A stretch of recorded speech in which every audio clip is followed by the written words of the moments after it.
There is a strange rumor coming out of the solar industry in China, and it sounds almost impossible. Solar panels that keep making power after the sun goes down. Not with a battery, not with a generator, but somehow from the panel itself, even in the dark. If that is true, even a little bit true, it could change how normal people think about their electric bills, their backup power, and their sense of energy independence. Because for as long as solar panels have existed, everyone has understood one simple rule. No sun, no power.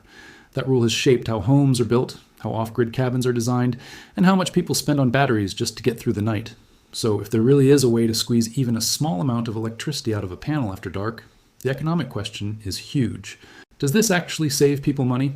Or is it just a clever lab trick that sounds exciting in a headline but means almost nothing in daily life? That is what we are going to dig into today in a very grounded, no-hype way.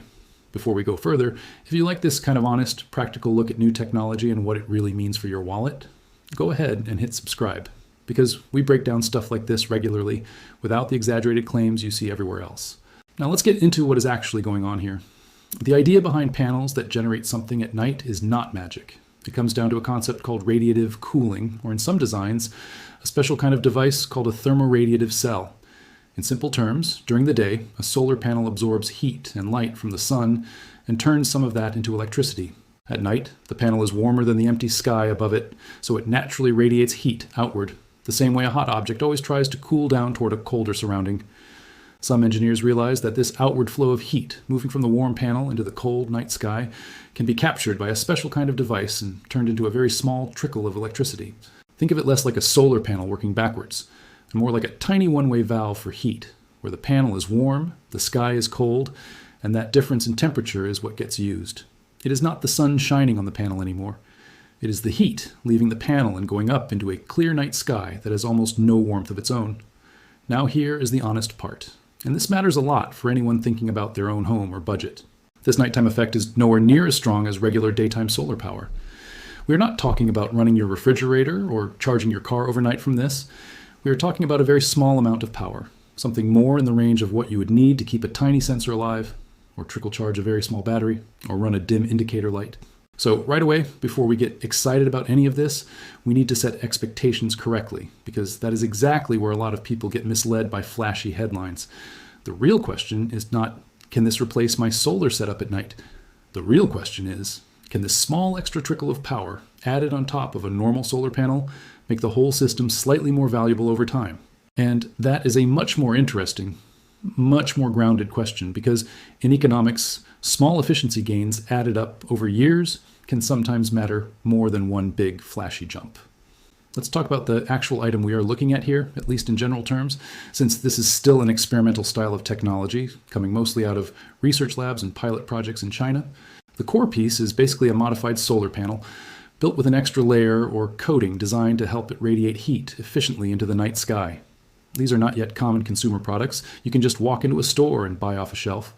Most of what exists right now lives in university labs, small startup pilot projects, and a few limited manufacturing trials.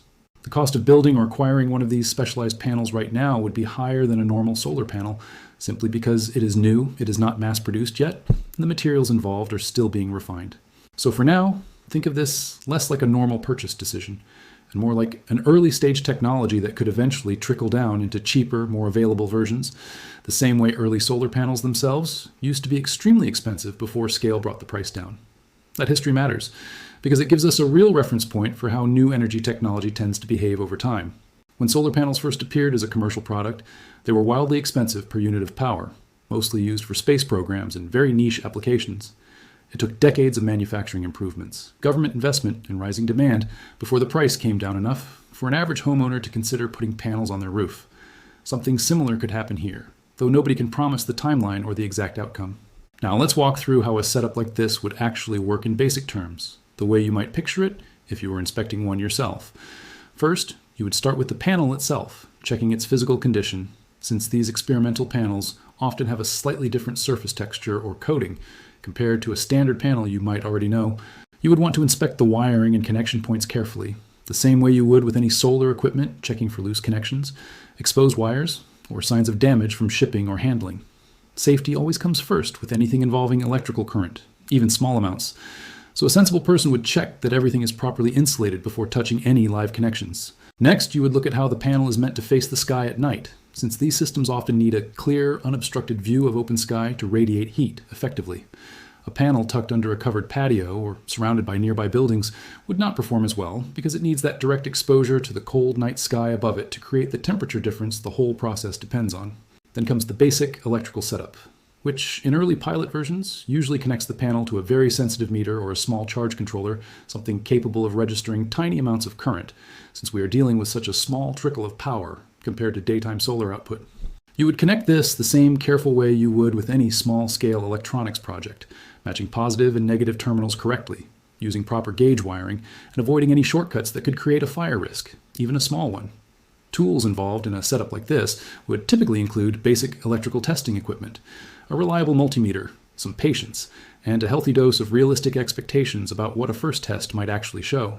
With the panel positioned, the wiring checked, and the meter connected, everything is set for the next stage, the part where the theory either holds up in the real world or quietly falls apart under an open night sky. With everything connected, the real test begins, and this is the part where curiosity turns into actual observation. The panel sits outside as the sun goes down, still slightly warm from the day's exposure, while the sky above slowly clears and cools. At first, the meter shows almost nothing, which is expected, because the temperature difference between the panel and the sky needs a little time to build up once darkness fully sets in. As the night deepens and the sky stays clear, without clouds trapping heat close to the ground, the panel begins losing its warmth upward, and that is when the meter starts to twitch. A small reading appears, nothing dramatic, nothing close to what you would see from a normal panel in daylight, but a real measurable presence of current where there should technically be none. This is the moment that makes the whole idea interesting, not because the number is impressive, but because the number exists at all. For decades, the assumption was that once the sun disappeared, a solar panel became a completely passive object, just sitting there doing nothing until morning. Seeing even a faint trickle of power at night challenges that old assumption in a small but meaningful way. Of course, clouds change everything here, and this is one of the honest limitations worth mentioning early.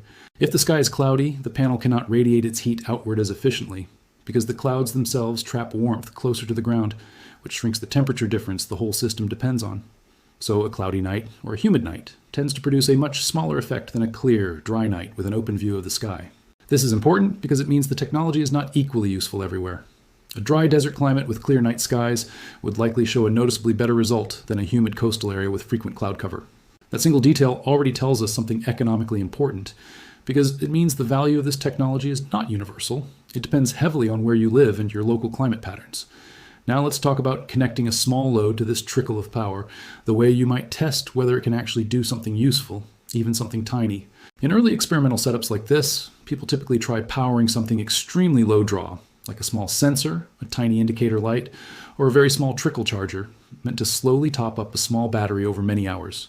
You would not expect it to charge a phone, or run a fan, or power anything you would consider a normal household device. Instead, the honest way to think about it is closer to how a garden gets watered by a slow drip system instead of a hose, where the amount at any single moment is small, but over a long stretch of time, it can add up to something worth having. This is where the economic thinking becomes genuinely interesting, because in the world of energy, tiny consistent gains can sometimes be more valuable than people initially assume. Think about how many remote sensors, small monitoring devices, or off-grid instruments exist in the world that only need a very small, steady trickle of power to stay alive. Weather stations in remote areas, environmental sensors in hard-to-reach places, or small monitoring equipment on infrastructure like bridges or pipelines often struggle with exactly this problem, needing power in places where running a cable or regularly swapping batteries is expensive and inconvenient. If a modified solar panel could provide both daytime power and a small nighttime trickle, that could reduce how often someone needs to physically visit a remote location just to replace a battery. And that travel cost, in time and money, can be surprisingly significant over a year. So even though the raw wattage from the nighttime effect is very small, its potential value is not really about raw power at all.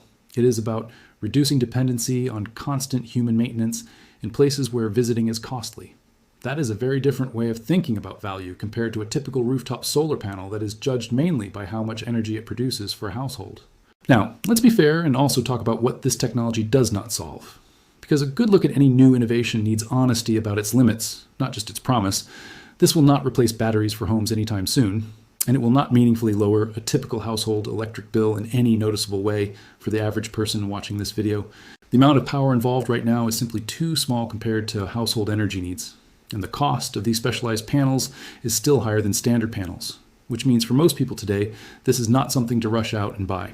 There's also the practical matter of durability and consistency, since anything relying so heavily on weather conditions like clear skies and dry air will naturally have inconsistent performance from one night to the next, which makes it harder to rely on for anything critical.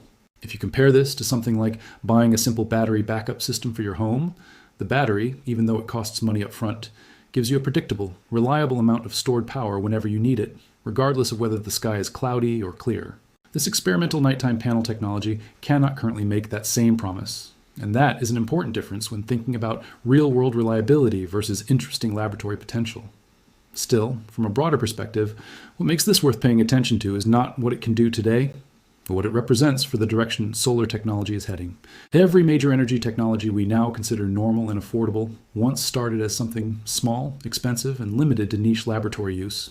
The value here right now is less about immediate savings and more about watching an early-stage idea slowly develop, the same way you might watch a small seed rather than expecting a full-grown tree overnight. So what did all of this actually prove, once you step back and look at it honestly? It proved that the old assumption, the idea that solar panels are completely useless the moment the sun goes down, is not entirely true anymore. That is a real, meaningful shift in how we think about this kind of technology, even if the practical impact today is still very small. But proving a concept and delivering real value to an average person's wallet are two very different things. And it is important not to blur that line just because something sounds exciting in a headline. Right now, if you're someone thinking about your own home, your own energy bill, or your own backup power plan, this technology is not something you need to chase or worry about missing out on. It is still expensive relative to normal solar panels. It still depends heavily on clear skies and dry conditions, and the amount of power it produces is still far too small to meaningfully change how most households use electricity. So where is the real value then, if it is not going to lower your electric bill next year? The real value lives in a much narrower, more specific space, the world of remote monitoring, scientific instruments, and small devices placed in locations where visiting to swap a battery is expensive, inconvenient, or sometimes even dangerous. For someone managing a network of environmental sensors across a wide, hard-to-reach area, even a small reduction in how often batteries need replacing can translate into real savings in time, travel, and labor, savings that are much easier to calculate than the electricity itself. That is the quiet lesson hiding inside this story. The idea that value in economics is not always about the size of the resource itself, but about what problem it actually solves for someone. A tiny trickle of nighttime power means almost nothing to a homeowner trying to run a refrigerator, but it can mean a great deal to an engineer trying to keep a remote sensor alive without driving 4 hours down a dirt road every few months. This is also a good moment to talk honestly about hidden costs, the kind that do not show up in a flashy headline but matter enormously in real life. If you were an early adopter trying to build or buy one of these specialized panels today, you would be paying not just for the panel itself, but for your own time spent learning how it works, testing it, troubleshooting connections, and figuring out realistic expectations through trial and error. That time has real value, even if it never appears on a price tag, and it is one of the most overlooked costs in almost any do-it-yourself energy project. There's also the emotional cost of disappointment if expectations are not managed properly, because someone expecting this to meaningfully power a device or save real money could easily feel let down once they see how small the nighttime output actually is compared to daytime solar. Managing expectations. Honestly, the way we have tried to do throughout this video is just as much a part of smart personal economics as managing money itself. So when does a technology like this actually make sense for someone right now, today, in its current early stage? It makes sense for researchers, hobbyists, genuinely curious about experimenting with new energy concepts, or specialized industries dealing with remote power needs, where even a small improvement is worth the higher upfront cost. It does not yet make sense for the average homeowner looking for a practical way to cut their electric bill or improve their backup power setup. And being honest about that distinction is far more useful than getting swept up in exciting but misleading headlines. This is really the same pattern we see again and again with new energy technology throughout history, where the earliest version of an idea is expensive, limited, and mostly interesting to specialists, long before it becomes something an everyday person can actually use. Solar power itself followed this exact path, starting in space programs and research labs, decades before it became affordable enough for a family to put panels on their roof and start saving money. If this nighttime radiative technology follows a similar road, then what we are looking at today might just be the earliest, roughest version of something that could look completely different and far more useful 10 or 20 years from now. Nobody can promise that outcome with certainty, and it would be dishonest to pretend otherwise, but history gives us a reasonable, grounded reason to stay curious rather than dismissive. There is something quietly satisfying about watching an idea like this take its very first steps, long before it becomes polished, affordable, or common. It reminds us that most of the technology we now take for granted, sitting quietly on our rooftops, turning sunlight into electricity, once seemed just as strange, just as limited, and just as far from ordinary life as this glowing trickle of nighttime power seems today. So the real story here is not about a single glowing panel producing a tiny bit of electricity in the dark. It is about how small, patient steps in technology can quietly reshape what we consider normal, one modest experiment at a time. And that is a pretty powerful thought to sit with the next time you look up at a clear night sky. If this kind of honest, grounded breakdown of new technology and what it really means for everyday money and value is something you enjoy, let us know your thoughts in the comments below, because we genuinely want to hear what you think about where this could go next. And if you found this useful, share it with someone who might find this as fascinating as we did, because conversations like this are exactly how good ideas find the people who need them most.